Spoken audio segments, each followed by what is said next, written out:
وَاسْتَكْثِرُوا فِيهِ مِنْ أَرْبَعِ خِصَالٍ کہ لوگو جب یہ مہینہ پالو تو اس مہینے میں 4 کام زیادہ سے زیادہ کرنا۔ کون سے کام ہیں؟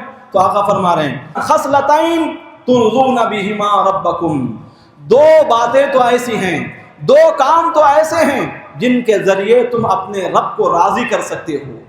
وَخَصْلَتَيْن لَا غِنَمْ بِكُمْ عَنْهُمَا، اور 2 کام ایسے ہیں جو تمہیں لازمی کرنے ہیں، ان کاموں کو کرنے کے علاوہ تمہارے پاس کوئی چارہ نہیں۔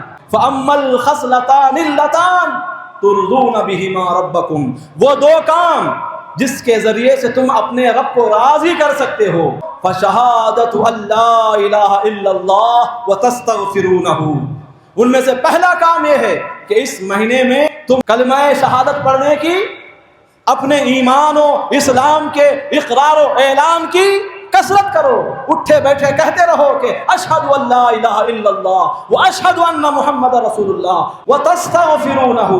دوسرا کام جو اٹھے بیٹھے اس مہینے میں کثرت سے تم کو کرنا ہے وہ کیا؟ مغفرت کا سوال کثرت سے کرو۔ جب بھی دعا کے لیے ہاتھ اٹھاؤ، دنیاوی نعمتیں بعد میں طلب کرو، پہلے اللہ سے مغفرت طلب کرو۔